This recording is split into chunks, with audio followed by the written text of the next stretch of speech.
This is the greatest Uno reverse card ever. Took this girl out, right? So I told the girl at the table, I said, look, I'm having a great time tonight. I'm happy I came out. Plus, she looked really beautiful. She cut me off right then and there. She said, let me tell you something real quick, Brandon. I said, what's up? She goes, I want to let you know that I don't give it up on the first date. And I instantly got upset because I didn't say anything about getting none tonight. I said, how beautiful you look, how much fun I'm having. That's what I said to you. But why you don't give it up on the first date? And she said, well, I don't want this relationship that we have to be just based off sex. I want you to respect me as a woman. Plus, I got a lot going on in my life right now, and I would feel really bad if I give you someone the first date and never hear from you again. I would feel really bad. I respect that. That makes sense. I don't know. That's what she said, right? And I had to respect that. But this bill came to the table really, really fast. And I'm looking over the bill. The bill's like $190, right? It's a crazy bill. But first date? To the bill, and what I found out is that I only had mozzarella sticks and 2 beers. So I told the girl, I said, look, I'll put in $40, right? Because that'll cover the tax and the tip. Plus, that's more than my portion of what I had. And she lost her mind. I said, are you kidding me? You invited me out. I thought you were paying. I said, listen, I want to let you know something. Oh. I don't pay on the first date. Drop it. So you see, I don't want this relationship based off me paying, you know what I'm saying? And I want you to respect me as a man, you know what I'm talking about? And got a lot going on in my life right now. And feel really bad if I pay for this date tonight and never hear from you again. Man. All right, guys, buckle up, because this courtroom isn't your usual calm setting. The air is tense, eyes fixed on the defendant as the judge begins to speak. You can almost feel the pressure in the room rising with every word. The defense lawyer adjusts his papers nervously, and the prosecutor's tone sharpens. This opening moment sets the entire tone.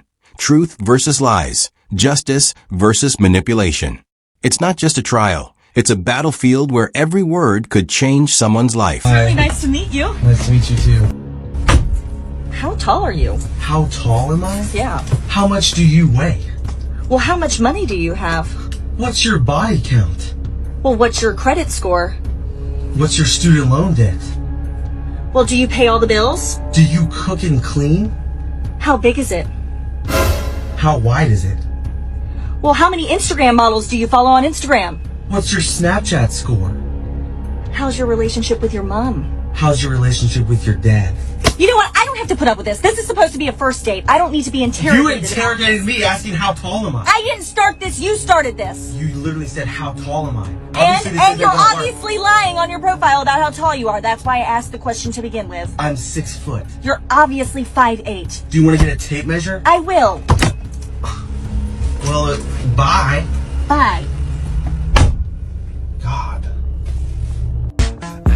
Like sugar on my tongue. What are you doing? What is with people using an elementary school classroom as a setting to advertise their OF? The only reason why this exists is because these men keep leaving these comments. Can I be your student? I love you so much, baby. Why do they always look like this? Also, check this one out. As Homer Simpson would say, you have a butt that just won't quit, and that's my decision. Yeah, wait for it. Because tonight will be the night that I will fall for you. I hate the internet. I'm getting out of here. POV, it's that time of the month, watching out for men. Well, you wouldn't have to worry about anyone seeing period stains through your underwear if you actually put clothes on at the gym. This is women in 2025 thinking it's cool to just wear a bra and underwear in a public facility. And I'm the crazy one for thinking that this is inappropriate. They look in their closet and think, how legally naked can I dress today? Dude. Questioning begins. The defendant's voice trembles slightly, revealing cracks beneath his confident posture.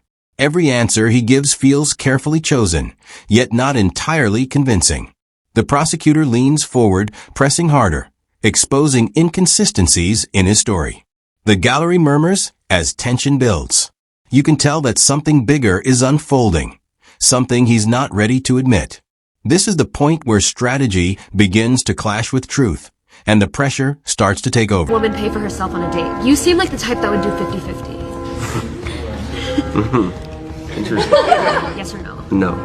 I feel I'm the provider of the family. You're the provider, Yeah, so you have money. Is that what you're here for? No, I'm here for love, but I can never love a broke man. So everybody put your head down if you don't have money. If more than half the guys raise their hands, the men may vote to replace the girl. I'll leave it on you guys.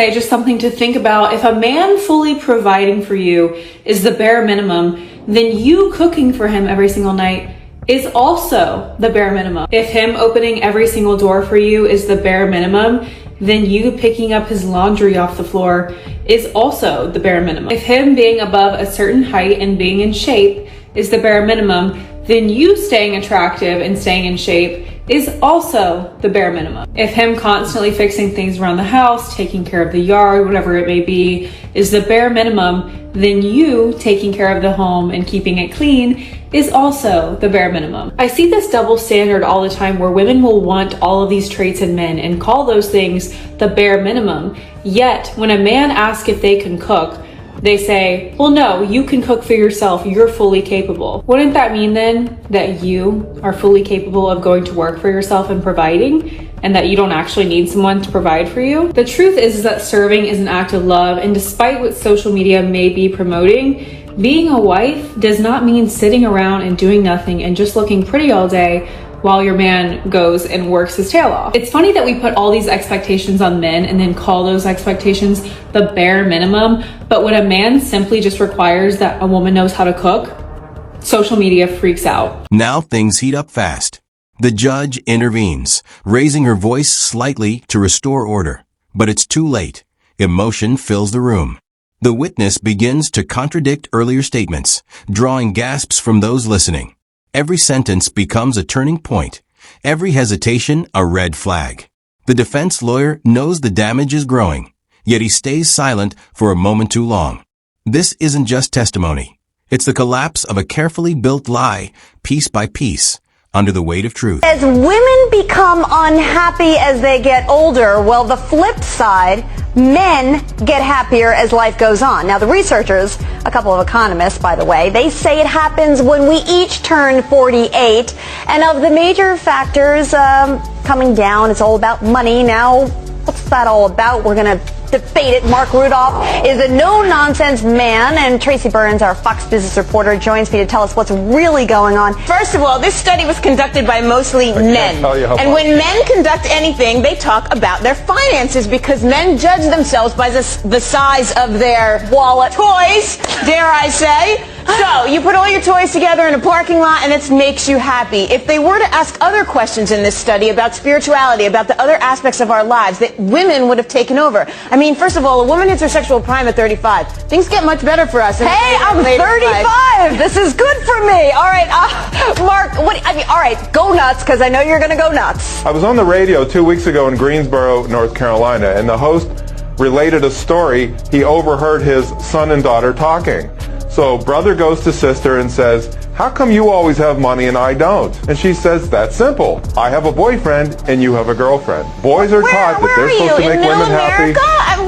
No, he's actually living in the dark ages. There's that. I'm not living in the dark ages. This is reality. And if either of you women has ever dated women, you would know what I'm talking about. What's happening in middle age here is that women who bring 70% of divorces are divorcing the men that they never wanted to marry to begin with. And so now that's what's making the men happy. There's a reason that women live longer, Mark. Let me tell you. It is because we are stronger and we are happier at the end of the day than most men. And that is factual, and you know it. When men are married to women who scream like you, they just want to die sooner. I'm not screaming. When you have women going around, you're divorced. Tracy, she left you. Let's put that on the table if you want to play this game. Men are taught that they have to make women happy. The fact of the matter is, you can't make anybody happy. You have to make yourself happy. Happiness is a byproduct of achievement. So for women to say that they're unhappy, it's their own fault.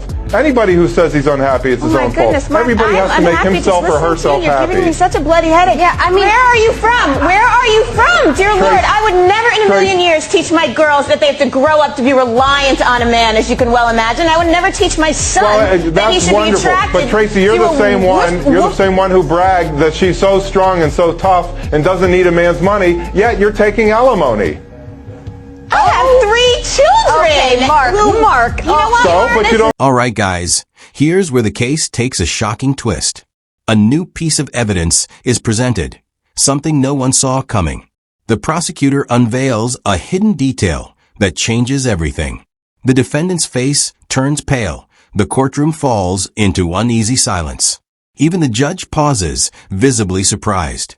You can feel the entire energy shift as reality catches up. This is where the case turns from defense to damage control, and the audience realizes they've been watching a slow-motion confession unfold. First thing he says to you. She might not have told you this, but my daughters do not respect men. So I'm letting you know that now, and I'm not joking when I tell you that, brother. And they have mouths when it comes to them getting into disagreements and engagements with men, and they will verbally put some lashings on you, brother, because they don't respect men. You better listen to light-skinned Stephen A. Smith. Get out of there. Run as fast as you can, as far as you can. There was no humor in his tone, his body language, in his eyes, in his voice at all. This is how you know he's serious. He's dressed like Nino Brown. Why is he dressed like The Rock in that picture with the all-black turtleneck? And the scary part is you can hear their daughter laughing in the background. Like they're cracking up. They think it's hilarious. This sounds like a father who has been verbally beat to death. And I 100% respect the fact that he's trying to save this young brother. Now, there's some people in the comment section saying things like, oh, he's saying that because he raised strong daughters and they don't just take anything from a man. The key thing that he said was, my daughters do not respect men. He didn't say it once. He said it twice. That's not by coincidence, bruh. And the guy that she's dealing with might think that it's cute at first, especially if they're young. But you gotta understand, from the long term, this is gonna be dangerous. Life's already exhausting. If you have children, they're gonna make you exhausted. You don't wanna have a spouse that also makes you exhausted. I just wanna know from y'all, what are you doing after hearing this? What is your biggest hot take? If we're married, we have 3 children, and there's a house fire, either save the 3 children in the basement or you can save me in the bedroom. Who are you saving? I'm gonna save my kids. You're gonna save the kids and not your wife? My wife. He's never picking me, it's fine. Who would you save in a fire, me or your mother? He's saying his mom, I already know. Yeah, I'm saying my mother. Yeah. I'm dead. A woman is like, tell me the truth. And then you tell them a truth, and they don't like that truth. And they get really upset about that truth. And as a woman, because we're motivated to not upset people, they actually think that if you know how upset I am about what's true for you, you will change what's true for you. They really think that. But you guys are smarter than that, because it's been true for you for a long time. And there were no problems until you told her. I told you, now there's problems. Now there's a problem. There was no problem before I was out loud about it. There's no problem at all. And really, honest men just stop telling the truth because it's not worth it. My conclusion is humans were born liars. I've seen horses lie, I've seen dogs lie, nature and lies. I've seen, absolutely. Yes, nature lies. So yeah, if you want honesty, you have to always have the reward of the honesty be greater than the cost of the honesty. It doesn't mean you have to have no cost. You don't have to pretend to be fine, but it has to be, you know what, you can tell I don't like that, and I'm a little afraid it means I won't get what I need, but you get 1,000 points for telling me that. We're trained in a Pavlovian way. Like, you ask for the truth, we give the truth, then you get mad, so then we're like, okay, well, obviously telling the truth is not a good idea. Yes. And then you start backtracking and she goes, well, now you're lying. Yeah. Yes. And then you're in more trouble and you're like, I gotta go. He want to take me to dinner. He gonna have to pay me for my time. He gonna have to pay me for getting up, getting. Nobody gives a fuck. Shut that up.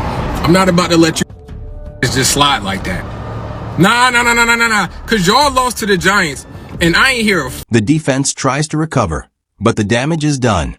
He argues fiercely, pacing across the courtroom, voice filled with desperation. But the jury's faces show doubt. They've already connected the dots. Each rebuttal feels weaker than the last. The judge's patience thins as objections rise one after another. This part is pure drama, the clash of logic against denial. You can almost feel the weight of consequences closing in. The more he fights, the clearer the truth becomes.